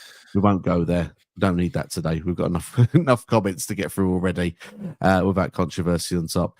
Pierre says, can I say, I hope we're getting El Grande Americano. Suggesting it's Chad Gable there, Pierre. He's suggesting it's Chad Gable. Versus Rey Mysterio Mask versus Mask at WrestleMania. And maybe we have Chad Gable challenging for the IC title and win it. I think the Mask versus Mask would be perfect. Get that bum-ass dad Rey Mysterio out of here. Take the mask off of him. El Grande Americano to become the next big lucha star. Forget your Dragon Lees, your Ray Phoenixes, your Pentas, El Grande Americano. Yes, please. El Grande Americano without a mask could be quite interesting. I'd be Nah, interested. hey, luchadors, they always do. They protect. They cover their faces, towel over their head. They always protect them, man. Don't worry about it. It'll all be good. Dragon Lee did that on Raw as well. So yeah, Exactly. Did see see Dragon what Lee's happens. face? It's all good. It's all good. PS says, man, this El Grande Americano is so funny and cool. And like an old man would say, this is such good shit. This is such Yeah, good. absolutely. Pierre goes on and says, well, let me say the Fatal 4-Way, Bron Breakker, Penta, Dom Dom, and Finn Balor. This could be a banger because we have 4 incredibly good workers. We certainly do indeed. Bobby goes on to say NXT Women's Tag Team titles, Chemical X, Gigi Dolan, Tatum Paxley, and the Meadow Girls, cool Lash Legend, Carl Jackson, showed up on TNA last week, and they're going after the Knockouts Tag Team Championships. That makes for fun viewing for. We're on the road for the next TNA pay-per-view. Get some NXT talent on there. I'm up for that. There's a title that could easily change hands and be the first title that is owned by a different wrestler in a different company. Those women's tag team titles certainly could. Although I stand by, I think the Hardys will do it just before them. Possibly. I'd like to see them as NXT Tag Champions. They haven't won those titles. PS's question, would you like to see Uncle Howley versus Aleister Black soon? And let me say, once upon a time, The Fiend versus Aleister Black would have been a dream match. Certainly would have been. I would be so up for this match. And I think, to be honest, if the White Six are going to come back, this would be a perfect spot for me. So just to add as well, from what the promos, the big 4, and then they added a bit more this week. I think it's actually a date that's going to pop up, and I'm going to say this now before anyone else is. I think he is going to make his return on the 25th of April. I think because it's 4, and then there's like what looks like a 2 and a 5 coming out. I think it's teasing the date, which is 4/25. I think that's when he's going to make his debut. But dude, I wouldn't be against it. I want Aleister Black to come back in a big way and do big things. I think he was very underbooked the last time he was here. We all know he sat there waiting for someone to knock on his door for the longest time ever. So, yeah, hopefully this time there are no doors and people can just walk straight in. Absolutely. I think that sounds quite cool indeed. Bobby with a great suggestion for Ray Phoenix, by the way. If it's not successful, Carmelo Hayes is a fantastic show. Roy hopes we don't see anyone dressed up as a Prime bottle at WrestleMania. Let's hope that iShow Speed doesn't turn up. Although if he does, let's hope it's near Bron Breakker. What is Logan Paul's plan for? Oh, AJ Styles, isn't it? Yeah. Someone probably will be. It's usually the way. Sorry, Roy. Might just have to just that could be the bathroom break. What did you see Liv and Raquel doing at Mania? Defending those tag titles. Absolutely. Yep. Fatal 4-Way. I've got it down for at the minute because I'm lazy. Just throw all the teams in one. Roy says, "You'd like to see him Pat McAfee wear a kilt?" Very breezy. Sure. I mean, yeah, hey, pay respect to local culture and heritage. I respect that. I respect that as well. Can't say that I'm would be into seeing Pat McAfee necessarily in a kilt, but respect the culture, absolutely. Eric says, did you see any big returns for the Raw after Mania? I say Becky Lynch return, Roxanne, Trick, and Ethan Page to the main roster. How about Rosaria and Sol Ruka as well? I think the last 2 are a bit too early for me, but the rest I think there's a possibility. Yes, also Trick Williams. I think that dude is destined. I think we're really running on fumes now with Trick Williams. We're running out of stuff for him to do on NXT. I do agree. I would say that Becky, yes, I think Raw off the Mania at this point. She didn't return on the European tour. By the look of it, London's the last chance next week. So I agree, Raw off the Mania. I think Roxanne, Ethan Page on Raw. I agree with you there. But I'm going to say Trick Williams will go to SmackDown. That's the only difference I say with that. But other than that, I agree with everything. When Ray Phoenix debuts on SmackDown, who do you think his first rivalry will be against? I mean, we've sort of touched on this already with Santos Escobar, but we like the idea of Carmelo Hayes. Roy, who will you be cheering for, Tiffany or Charlotte at WrestleMania? Oh. He will be cheering Charlotte. It's Tiffy time for me. That promo, that face, like that, like one-on-one video call interview was horrific. I thought it was terrible. I think Charlotte Flair has just been a failure ever since she's come back. Like, I've got no interest in seeing Charlotte win. She will win because it's Charlotte Flair inevitably, and that's the biggest problem I have with it. But I think that Tiffany almost doesn't seem that ready to do those kinds of promos and almost looked like she stumbled across half her words. And I think Charlotte was almost doing a John Cena here and just ripping into her about, do you know what I mean? You know, when you get like when Cena told Rock, "Oh, I don't have my promos written down," I was getting that kind of vibes from Charlotte. I did not like that. No, I think that we don't know what I haven't seen the script, so I can't say the legitimate what I think did or did not happen, but I can give an opinion on what it looked like to me as an observer. It did look like a little bit. There was a couple of jabs in there that Tiffany was not expecting because it completely threw her. And yeah, The problem is Charlotte has history of doing that stuff, which is why I think whenever she does stuff like this, dude, it could be wrong. This all could be the greatest script that's ever been written for Charlotte Flair, but the problem is she has history of doing it, and that's the thing that they have to be careful with. Absolutely. We need to be careful, but I'm rooting for Tiffany for WrestleMania. Royce, do you agree with Jerry Lawler? Cruiserweight wrestlers are shrimps. No, I eat shrimps. Not cruiserweight wrestlers though. Not cruiserweight wrestlers, no. PS says, by the way, we need to show respect for the best wrestler alive, Max Caster. Did you see the incredible bangers he put on against Rouge, Hangman Page, Brody King, Jay White, Kazuchika, Takeshita, and Hook? See him lose about 3 of those matches. The rest must have been on Collision. I'm pretty sure he's lost them all, to be fair. I think that's his gimmick, his guy that loses, but he's best wrestler alive. Absolutely. I think it's supposed to be a bit ha-ha. It's not working for me, though, sadly. I like the idea of trying something with him, but no, not for me yet. Am I a Paul Heyman guy? Absolutely. If given the opportunity, 100%. Do you think he'll ever manage women wrestlers? Yeah, I think it's been long overdue. I think there's been so many people before where he could easily have done this. I mean, I wouldn't be surprised if the next one is a woman after Seth. If Seth is his next one, I'd like to see it. I think if they'd have put him with Ronda Rousey back in the day, like if you'd have been Brock Lesnar and Ronda Rousey's manager, Ronda Rousey would have got over so much better. Absolutely, yeah. So agree with that. Ronda would have been the one. Remember, the best wrestler alive is not Will Ospreay or Cody Rhodes, Bianca Rhea. Loads of host of other names. It's Max Caster. Yeah, just by name. Roy says those WWE titles with football designs cost £424. I'll be buying one of them. £424 overpriced. I would say so indeed, yeah. We should get Al Grande Americano versus Chad Gable. Then we prove if it is Chad Gable. When Chad Gable is well enough, he's been sick this week. Give him a break, man. He can't be doing it every week, man. You've got to give the guy some time off, man. So he's been traveling all around the world to try and find himself, and that it's going to take some time for Chad Gable to get back to being himself. So let's give El Grande Americano a chance to prove himself. Two sugars, please. Did you see the liver Lisa? This past the Mona Lisa that had his face on it. Yeah, very good. Yeah.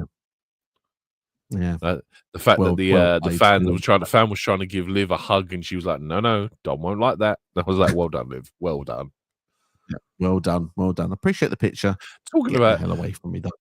Talking about inappropriate fans, did you by any chance happen to see the certain model that tried feeling up CM Punk when he was trying to take photos for the fans?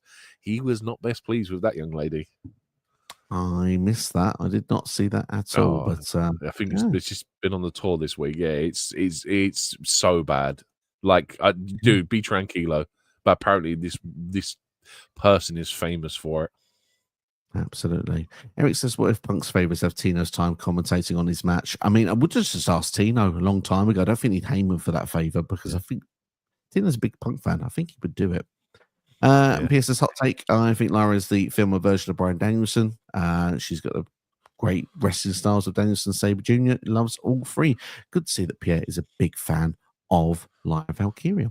Back to the top for Jonesy questions. Then we're going to wrap things up here today in the next few minutes. Make sure to hit the like button if you've enjoyed the video. But this is a nice, tasty question here for us. Isn't John Cena's heel turn closer to Daniel Bryan and Shinsuke Nakamura rather than Hulk Hogan? I mean, not for me. The reason I'm going to say not for me, I was going to say, I don't have anything wrong with Daniel Bryan's heel turn. I kind of like Daniel Bryan's heel turn. I mean, I have nothing wrong with Daniel Bryan's heel turn either. Shin's, I suppose, timing wise, but I look at the profile with the wrestlers, like he's nowhere near Daniel Bryan and Shinsuke. He's on a Hogan level. It's had an impact on a Hogan way. The problem is that it's only less than a month old to see the impact that it's going to make. I have the perfect answer for this. There are people out there in the world that do not watch wrestling that are talking about John Cena's heel turn because it's that big of a deal. That's how big that is. And I suppose that's what people did for Hulk Hogan as well. Yes, it's exactly the same as Hulk Hogan. So that's how you put it on the same level. The fact that non-wrestling fans or people that haven't watched wrestling in 20 years are talking about it because it's that big of a deal. There you are. Yeah. Yeah, there you are. I would agree with that wholeheartedly. And the only thing I would say is that why I would say, though, you can't compare it, though, to Hogan's is because of the fact I think also Hogan was the number one guy in his peak, you know, in WCW at that point. I think fans have sort of started turning on him, mind you, but he was still peak WCW babyface top guy. Turned and it changed the industry. WCW was number 2 company, became number 1 company. John Cena's in the number 1 company. His heel turn has come when he's not the number 1 babyface in the company. He's probably number 4 or 5, to be brutally honest. We look with the likes of, you know, I mean, Jey Uso won the Rumble, but yeah, we're not going to put Jey Uso there. But Cody Rhodes for sure is there. You've got Punk, you've got Roman, you've got Seth. You know, Cena's not just the one anymore. There's a load in the pecking order, so it doesn't harm as much for Cena to turn heel as much of a risk as it was for Hogan back in the day. Yeah. So it will never quite be the same. There is one other factor as well, as the fact that fans are a bit more savvy to what goes on behind the curtains now than they were in the 90s when Hogan did that. And I think that's something that a lot of people tend to forget, is that fans are more clued up nowadays about stuff like this. Absolutely, indeed. Do you know, if you wanted, I'm trying to think about it. So I saw this question earlier on, like the comparison of Cena and Hogan and stuff. And I did think to myself, like, what's the closest thing we could ever get to like a Hogan vibe ever again? And I thought about this, and I think the only genuine answer for me is a Cody Rhodes heel turn, but not just any Cody Rhodes heel turn. To actually start making AEW like elite references, genuinely. Say, for example, the Bucks ever were available, Kenny was available, Hangman was available. You could bring that group in, or ex AEW people that are in WWE, and kind of want to take WWE down. Like, I was the guy that left this place to try and tear it down and built up another company, and now I'm back in this company. I've proven I'm the top guy, but now I want to tear the walls down one by one. Almost like Radicals when the Radicals invaded WWE. Kind of, pretty much, yeah. Yeah. I mean, if Cody was to ever turn heel, he needs to go back to how he was in the Indies. Like, he needs to come out in that leather, like, pilot jacket, do you know what I mean, with the fur on it, and he needs to go back to being the American Nightmare, not use it as a stage prop. He needs to go back and just be that. But at the end of the day, if you're going to see like the Bucks, Kenny, Hangman all come into WWE, the fans want that stuff.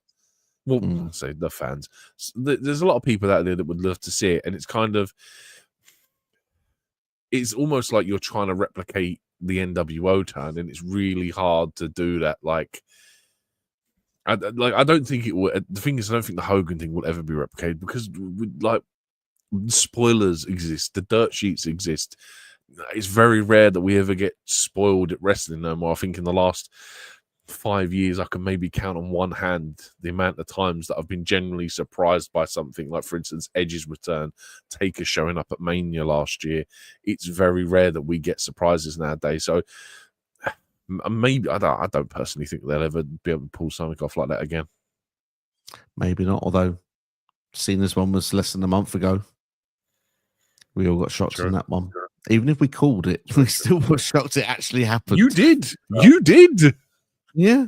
Still was shocked it actually happened. There still was something like, oh my God, Gargano, Ciampa Gargano was another one I was genuinely shocked for as well.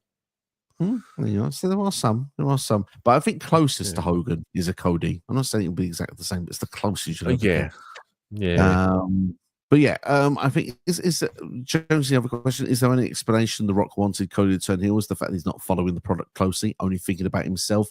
If you want to put that into like the final boss character, you could make it work in that way. But if you're genuinely going as a genuine question, then I would say no. But if you want to play it as a part of the final boss character, it can kind of work kind of fun with him then, because he does go face heel, face heel. I give the fans what I want, but then I berate them a little bit. It's kind of like The Rock, sort of like, well, you know, yeah, I can make him do that, but it's not actually ever going to happen. Yeah, I mean, there is a lot of answers to be answered to The Rock, because he does just feel like he kind of just shows up as and when he wants to, and doesn't really. It just feels like he turns up to mess. He just turns up to mess the show up, and that's it. And he disappears for another couple of months. So there are a lot of stuff that he needs to be answered with, and like whether we get a Cody Rock match, which I presume is the goal at some point, and obviously then lead on to Roman Rock next WrestleMania. So I don't know, but they need to do something with it, because, like I said, the last 2 weeks we've just had no answered questions to that in general. No, hopefully we do get that at some point. Really nice from next week for me, but this is what I need and moving forward. Jones says, is the lack of strong heel face dynamic in top of WrestleMania matches this year hurting the show?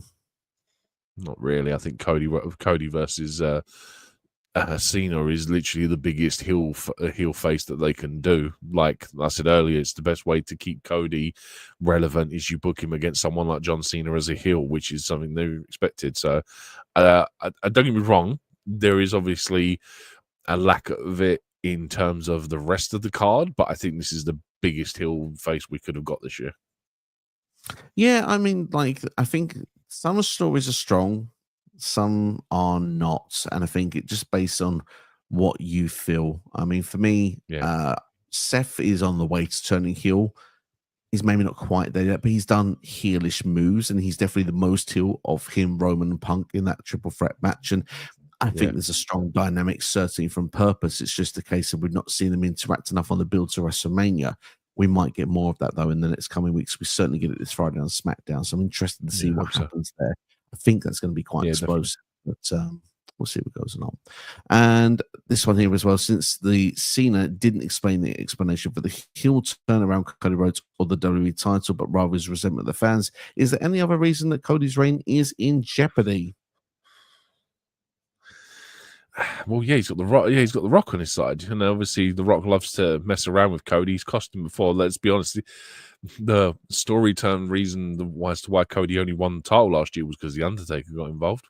So there is always, like I said, the Rock is an entity in itself. The fact that Cena turns around and says he's going to walk away with that title, you're almost expecting some sort of authority figure to get involved. But if you've got the Rock on your side, who is on the board, who else is going to get involved other than, like, you've got top guy on your side? There's no one else to get involved in that story. Certainly, and obviously I wouldn't call it a hindrance with what's the Rock's done either with this stuff so far, because with John Cena, everyone's been talking for the last month. We're waiting for the answer, aren't we? So once we get the answer, we'll feel a bit better. But I think it's just being patient, having to wait, which is not always easy to do as a wrestling fan, but usually the better stories are the ones we have to wait for. Couple more of them from Jonesy. It says, what would be the trajectories of MJF, Jay White, and Kenny Omega had they signed with WWE instead of AEW? I think Jay White would still be in NXT at this point. I think he'd still be waiting for his main roster call up. Kenny Omega possibly could have been in, like, almost like how AJ was.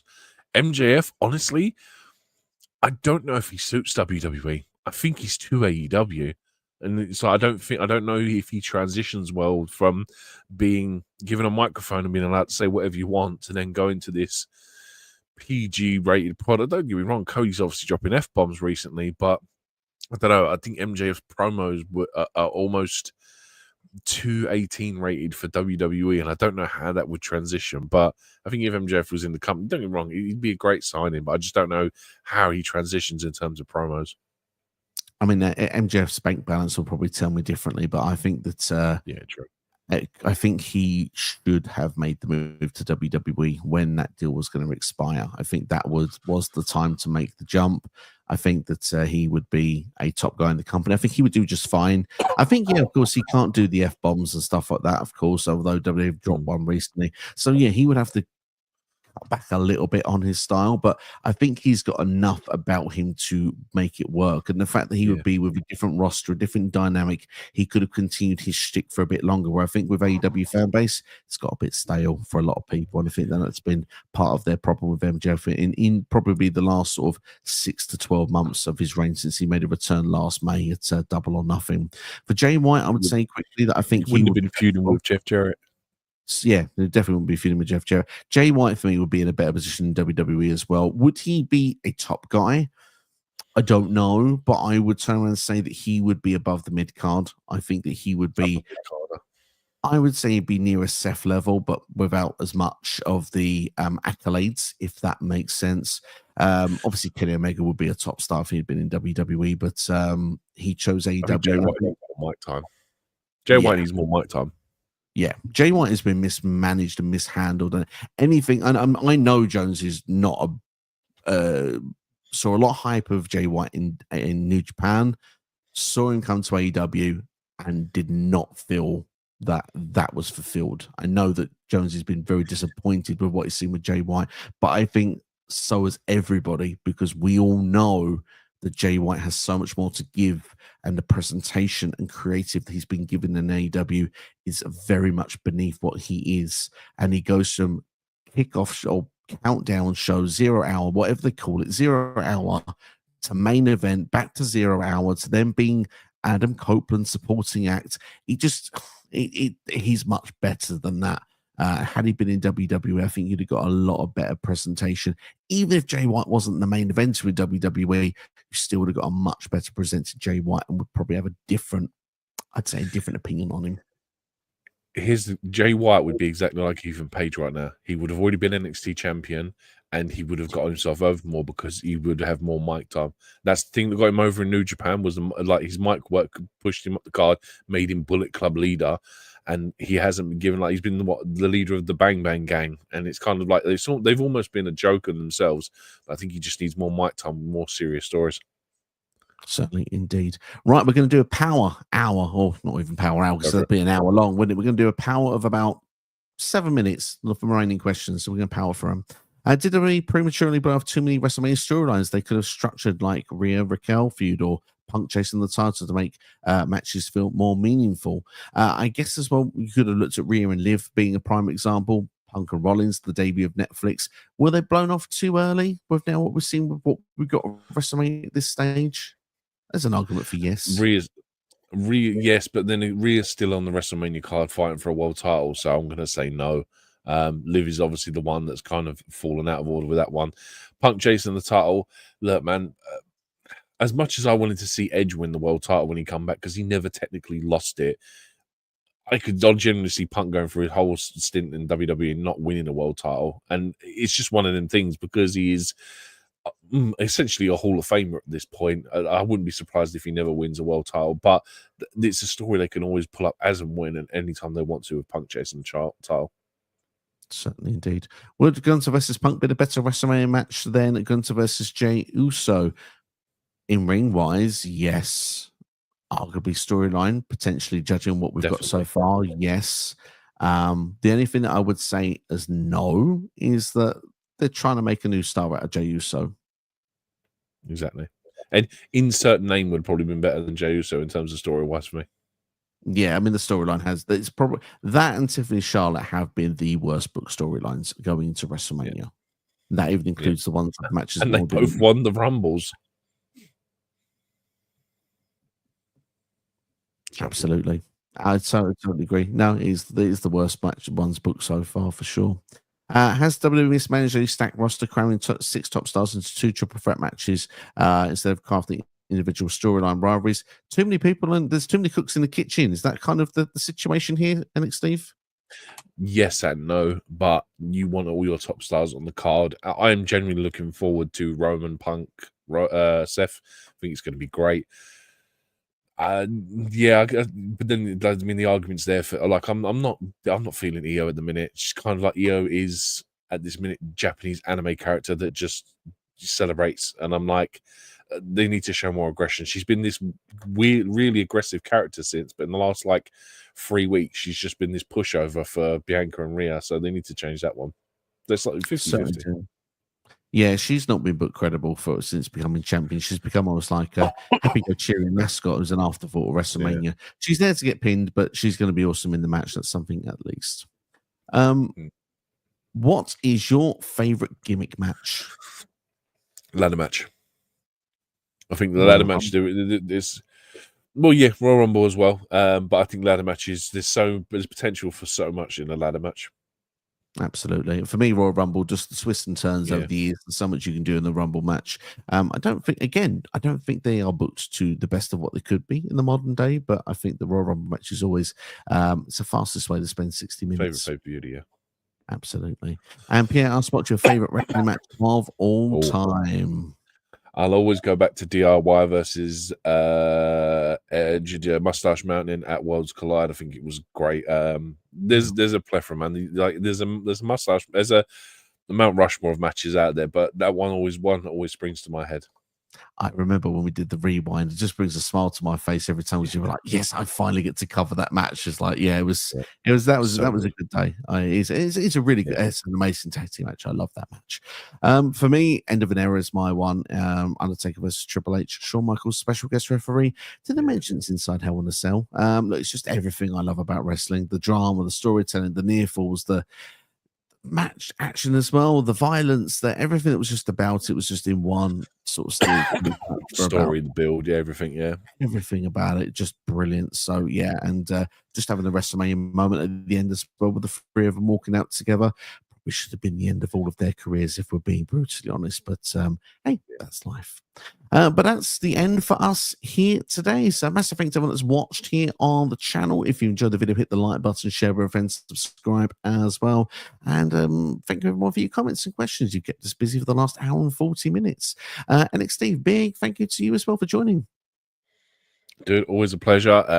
Yeah, man, like I said, it's always fun to do this and talk about my new favorite superstar, El Grande Americano. Absolutely. I'm not a coffee guy, but I tell you what, I've got some time for El Americano. Yeah, absolutely. I'm all on board, and I can't wait to see when we eventually find out if it's Chad Gable or not. But of course, it's you said it's not. So NXT, I trust you. So it's not going to be. Yeah. Thank you all for watching. Look after yourselves and each other. And if you want to see more videos in the meantime, you can get our initial reaction to when John Cena said he was the victim, and that was last week's Q&A.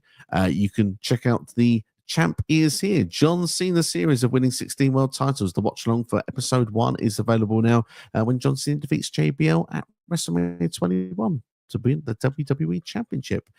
Look after yourselves and each other. We will see you for the next one, and keep an eye out for new videos this week, including top 10s. 10 Count is the new series, and of course, what is the best WrestleMania of all time? It's dropping this week. Make sure to keep an eye out for it. Take care.